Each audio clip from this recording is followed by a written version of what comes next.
Estado de situación financiera base SUNAT. Los estados financieros se presentan en moneda nacional de 2 decimales, aplicando el principio del valor actual y por el método del devengado. El conjunto completo de estados financieros consta en los siguientes componentes: estado de situación financiera, el estado de gestión, estado de cambio de patrimonio neto y el estado de flujo efectivo.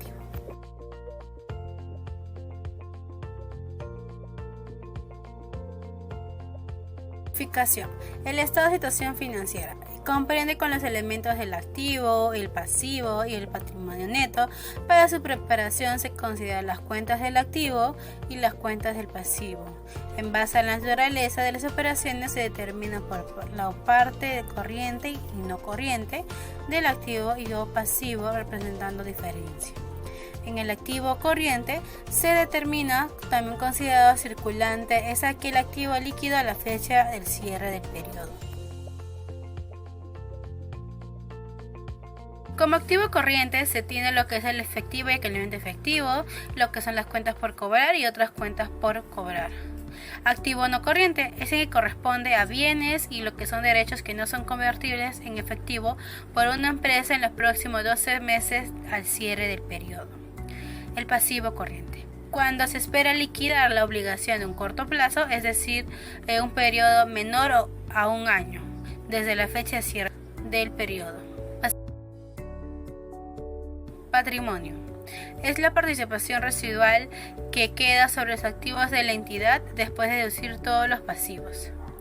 En este tenemos lo que es la Hacienda Nacional, la Hacienda Nacional Adicional y lo que son resultados acumulados. Las cuentas de orden se utilizan para el control de compromisos y contingencias que no afecten la situación financiera, resultados y flujo de efectivo hasta la fecha de situación financiera. Cuenta con lo que son tributos internos que controlan lo que es el orden de pago y resoluciones por cobrar castigados.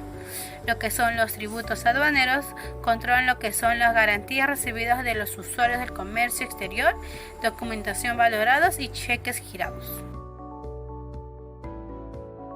Estado de gestión incluye los rubros que representan los montos de los ingresos, costos y gastos.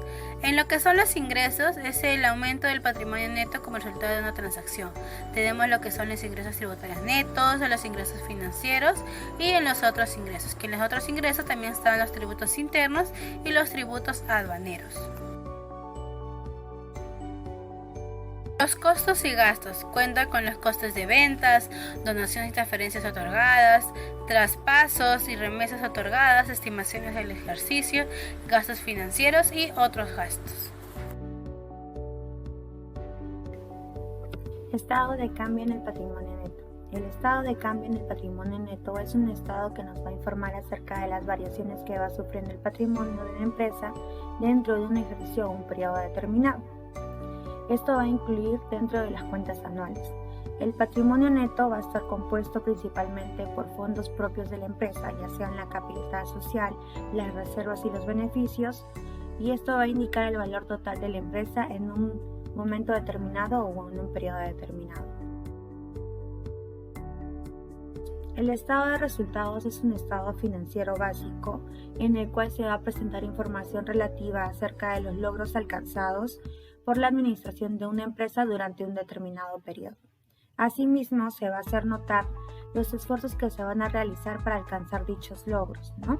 La diferencia entre los logros y los esfuerzos va a ser un indicador de la eficiencia de la administración y va a servir de medida para evaluar el desempeño que se está haciendo durante el periodo determinado.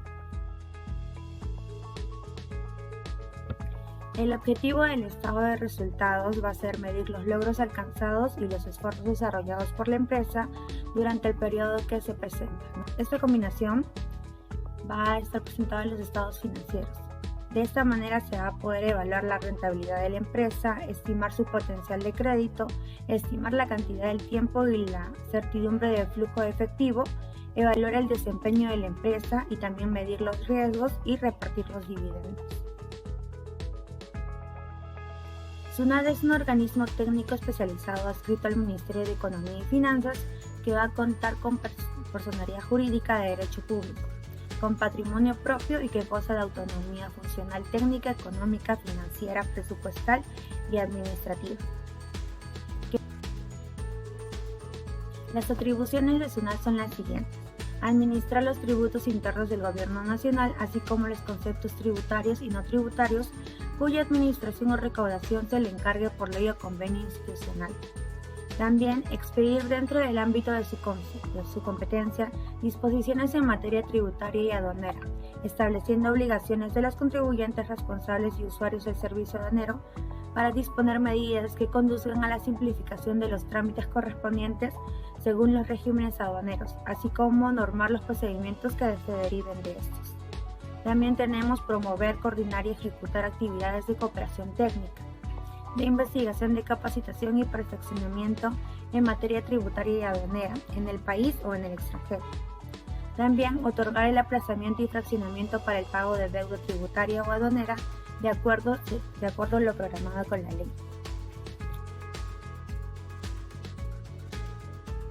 Controlar y fiscalizar el tráfico de mercaderías, cualquier sea su origen y naturaleza a nivel nacional. Inspeccionar, fiscalizar y controlar las agencias de aduanas, despachadores oficiales, depósitos autorizados, almacenes fiscales, terminales de almacenamiento, consignatorios y medios de transporte utilizados en el tráfico internacional de personas, mercaderías u otros. Desarrollar y aplicar sistemas de verificación y control de calidad, cantidad, especie, clase y valor de las mercaderías, excepto las que estén en tránsito y transbordo, a efectos de determinar su clasificación en la nomenclatura arancelaria y los derechos de que estos se apliquen.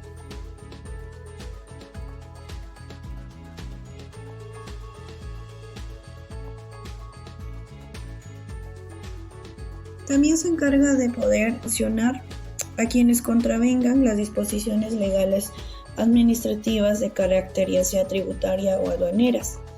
A la vez desarrollan programas de información, divulgación en materia tanto tributaria como aduanera. Determinan la correcta aplicación y recaudación de tributos que administra la SUNAT. Neta, se encuentra dicha información en el artículo 37 de la ley. Nos menciona de que se hará deducciones de la renta bruta los gastos necesarios para producirlos. Esto vamos a verlo en procedimientos como deducción en forma proporcional de gastos directos o deducción consistente en aplicar gastos comunes al porcentaje de la renta bruta gravada. Principales gastos deducibles sujetos al límite: intereses de deudas, las primas de seguro, los castigos por deudas incobrables, los gastos y contribuciones destinados a prestar al personal de servicio tanto de salud, educación, los gastos de representación propios de giro o negocio, las remuneraciones de ejercicio de funciones correspondientes a las sociedades anónimas.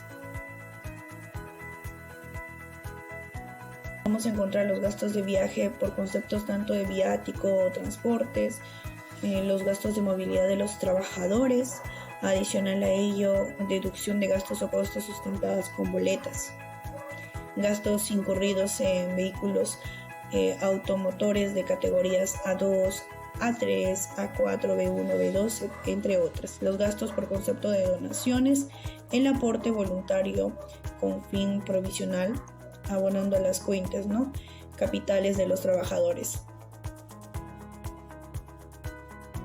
Proyectos de investigación científica, beneficio tributario aplicable en los gastos de proyectos, también depreciaciones, arrendamiento financiero y revaluación voluntaria.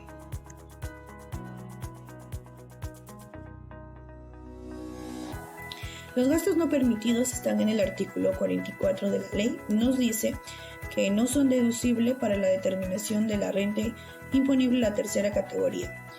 También son los gastos personales y de sustento de los contribuyentes, por ejemplo, la ropa que uno va a vestir, y adicional a ello, consumos en restaurantes, tanto puede ser personal o reuniones familiares. El impuesto a la renta. Tenemos lo que son multas y recargos, intereses moratorios previstos con el Código Tributario y sanciones. El número D son las donaciones y cualquier acto de liberalidad en dinero o especie. Luego tenemos la suma invertidas en la adquisición de bienes o mejoras de carácter permanente, donación destinadas a la constitución de reserva o provisiones no admitidas por la ley, la amortización de llaves, marcas, patentes, ¿no? Procedimiento de fabricación y otros activos intangibles.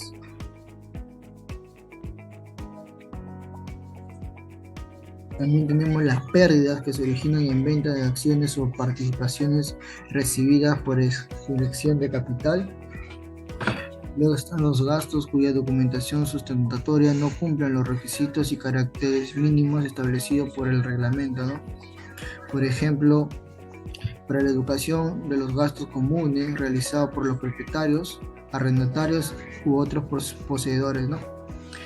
Por ejemplo, está el impuesto general a las ventas cuando se tenga derecho a utilizar como un crédito fiscal, el impuesto general a las ventas, el impuesto de promoción municipal, el IPM y el impuesto selectivo al consumo, ¿no? Los gastos incluidos a la pérdida de capital, los gastos y pérdidas provenientes de la celebración de instrumentos financieros, las pérdidas de fuente peruana provenientes de la celebración de instrumentos financieros y por último la remuneración de los notarios que se asigna a través de la planilla, ¿no? Según el artículo 9 del decreto legislativo número 1049.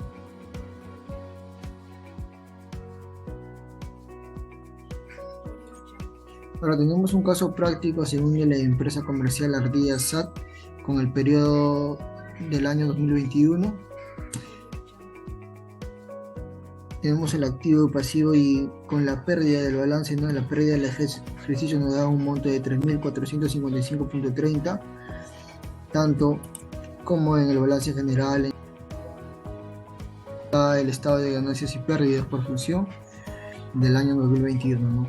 En venta neta tenemos 94.384, otros ingresos no tenemos, total ingreso bruto 94.384. A esto le restamos el costo de ventas que viene a ser 52.882 y tenemos una utilidad bruta de 41.502. A esta utilidad le tenemos que restar, ¿no? Los gastos operacionales y en este caso tenemos gastos administrativos y la utilidad operativa nos da un monto de 3.455. Entonces vamos a ver lo que es estado de situación financiera, activos y pasivo patrimonio y patrimonio neto. Y el total activo corriente contamos con 3.581.990, con el total activo de 3.581.490. En pasivo y patrimonio, el total de pasivo corriente de 155.432 y en total de pasivo no corriente contamos con 438.209, con un total de pasivo de 593.641, patrimonio neto de 2.987.849, con un total pasivo y patrimonio neto de 3.581.490. Entonces vamos a ver lo que es estado de situación financiera, activos y pasivo patrimonio y patrimonio neto. Y el total activo corriente contamos con 3.581.990, con el total activo de 3.581.490. En pasivo y patrimonio, el total de pasivo corriente de 155.432 y en total de pasivo no corriente contamos con 438.209, con un total de pasivo de 593.641, patrimonio neto de 2.987.849, con un total pasivo y patrimonio neto de 3.581.490. En lo que es estado de flujo de efectivo, ¿no? En actividades de operación, aquí contamos con cobranza de clientes terceros, pagos a proveedores, pagos a trabajadores. Efectivo neto generado por actividades de operación tenemos de 446.574.19. En saldo final del efectivo y equivalente efectivo tenemos 1.896.574.19. En lo que es estado financiero, balance general, tenemos activo, pasivo, patrimonio, con un monto total de activo neto de 3.581.490. Esto nos da un total de patrimonio y pasivo de 3.581.490. En lo que es determinación de la deuda, tenemos a favor del fisco 5.375 y lo que es saldo de una deuda tributaria que es 5.375. El importe a pagar tenemos 5.375.